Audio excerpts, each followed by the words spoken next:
Hello, friends. I am Jenny. I am here to tell you about the new ways of learning English.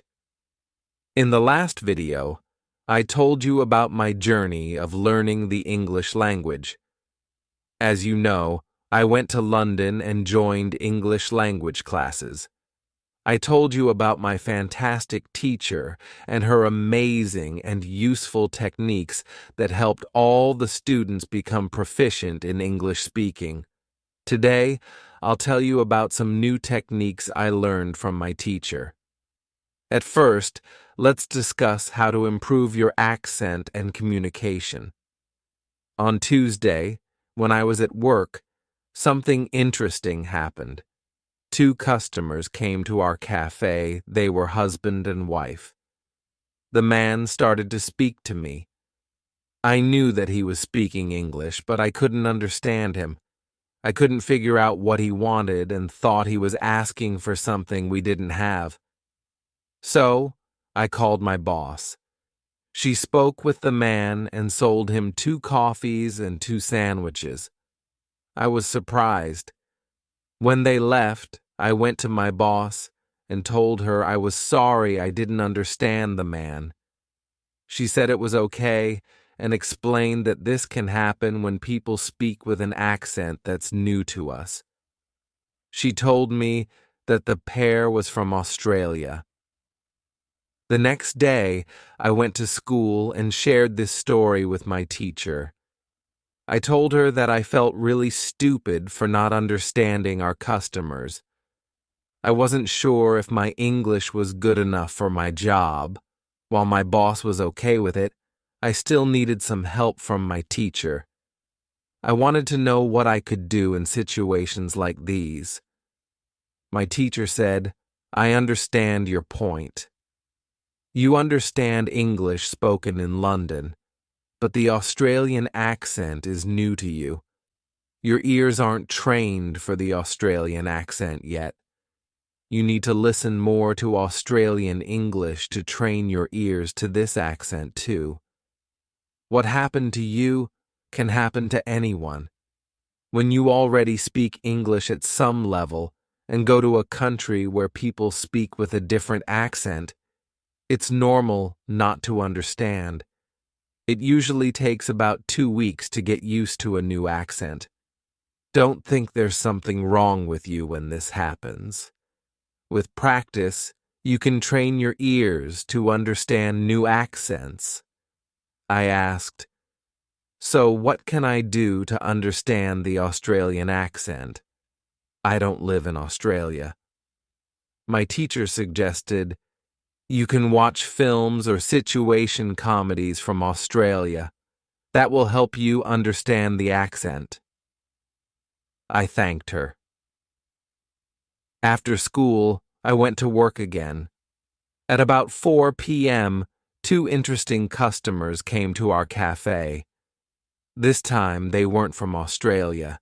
They were foreigners. They wanted to buy coffee. They were 2 elderly ladies, and it was clear that their English was very basic. My boss served them. When she realized that they didn't speak English well, she did something interesting. She simplified her English. She used very short sentences with just 3 or 4 words. I noticed that the ladies understood her. They bought 2 coffees, 2 sandwiches, and 2 cakes.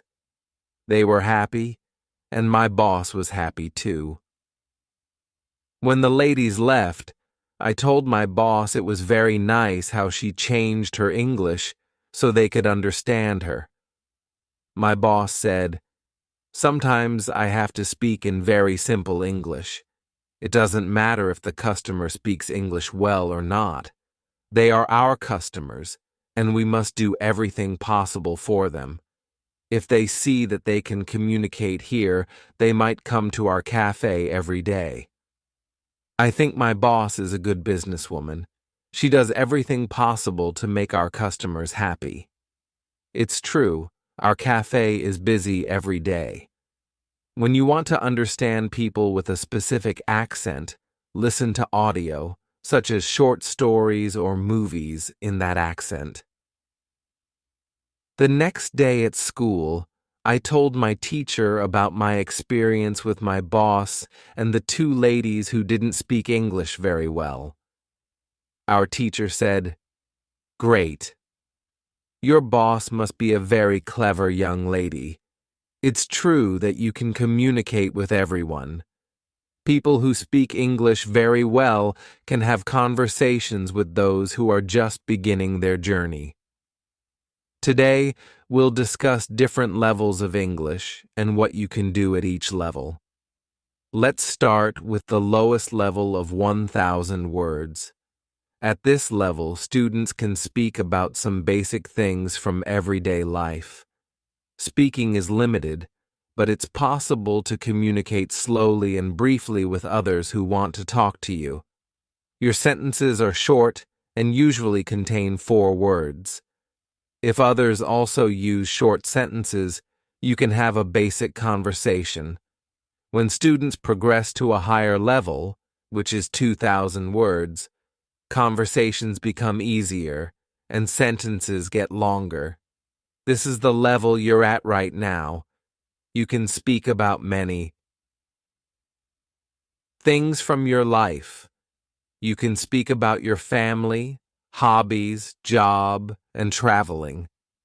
Sometimes you can have a problem when you want to go into a deeper conversation on some topics, but this level is usually good enough for everyday use of English.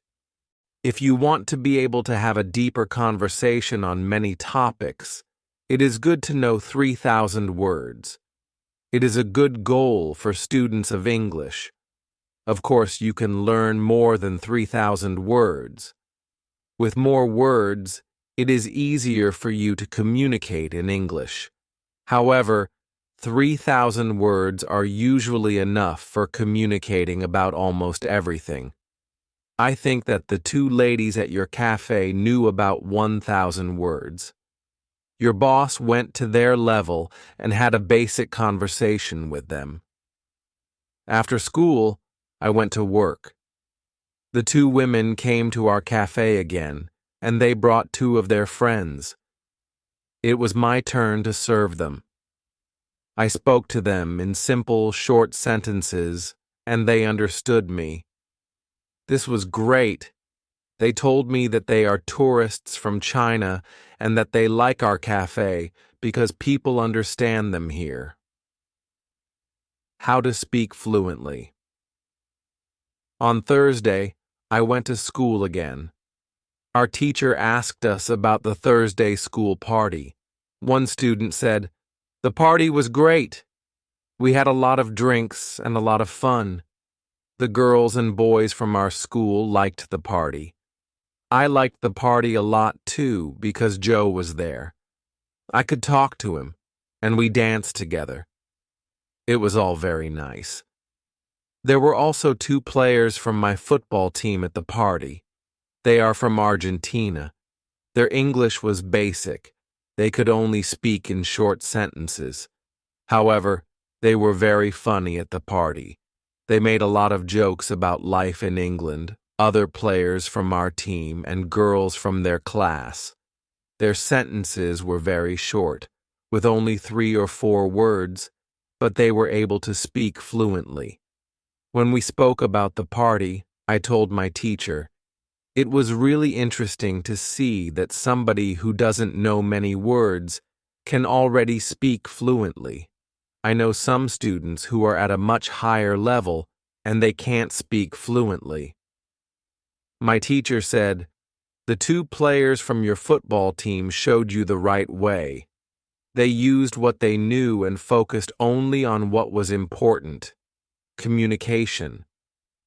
Then, one girl asked, "So what can we do if we want to speak English fluently, to go to parties, and make jokes?" My teacher said, "First, let me explain what fluent speaking is. Many students think that fluent speaking means fast speaking, using a lot of words and having perfect grammar. However, There is a better, more correct definition of fluent speaking. Fluent speaking is speaking without long pauses.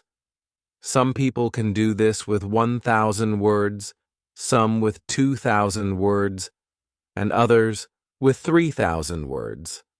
But there are also people who know 3,000 words and aren't able to speak fluently. If you want to speak fluently, you have to practice speaking. There is no other way to improve your fluency. Speaking is a physical activity. It is like playing a musical instrument. If you want to play the violin, you need to train the connection between your brain and the muscles in your fingers.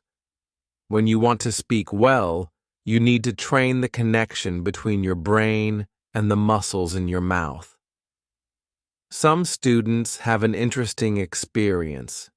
Maybe you have experienced this too. You meet a foreigner who wants to speak with you in English. You want to express the ideas in your head, but you are not able to do it. You can't find the right words. Then, when the conversation ends and you play it back in your head, you realize that you actually know the right words, but the conversation is already over. Why does this happen? Because you have little practice. Your speaking isn't automatic, and it's not automatic because you don't practice it enough. When you want to speak fluently, I recommend speaking for at least 30 minutes a day. You can speak to a real person. If you don't have a real person to talk to, you can think aloud. It is important to actually think aloud, and not only in your head. You need to practice the connection between your brain and your muscles. How to improve. Listening. The next day, I went to school again. One of the students had an important question. He wanted to know how to improve his listening skills and what the best method was. Our teacher said, "Thank you for your question. Good listening skills are very important for communication. If you don't understand what people are saying, it will be difficult for you to speak with them." There are a lot of materials on the internet for students. Some students can have a problem choosing the right listening materials for them. Now, I want to tell you what materials you can use for listening. There are two types of materials, audio and videos. These are two different types of materials. When you listen to audio, it is good to know 95% of the words or more. If the audio has a lot of new words, read the text first if possible, and look up all the new words in the dictionary. When you practice listening, you are practicing getting information from spoken language. You're not trying to learn new words. Of course, sometimes you can learn new words, but that is not the main goal. They are fantastic because you can choose books at your level, read great stories, and listen to them. The second type of materials for listening practice is videos. These are also very good. You can start using them when you know 2,000 words in English or more. This is what you should do with a film. Watch it for the first time with subtitles so that you know the story. Then watch the film without subtitles. If you like the film very much, you can watch it more than once.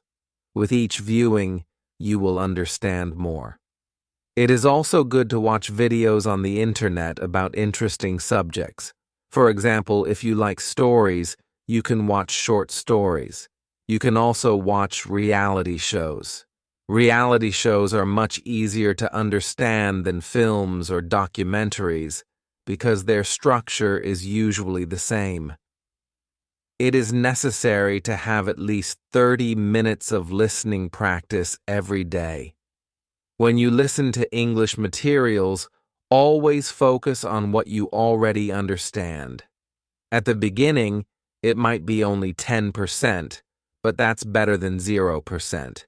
Continue to listen, and soon it will be 20% or 30%. Always focus on what you already know and be happy for every new sentence you understand. Does this information help you? The teacher asked. Yes, said all the students. Thank you. The listening topic is very interesting for me. Now I know what to do to improve my listening skills. So, if you want to speak fluently, practice speaking for 30 minutes every day. Do each activity for 30 minutes every day. The voiceover in this video is given by English 5 Days. Copying or re-uploading is strictly forbidden.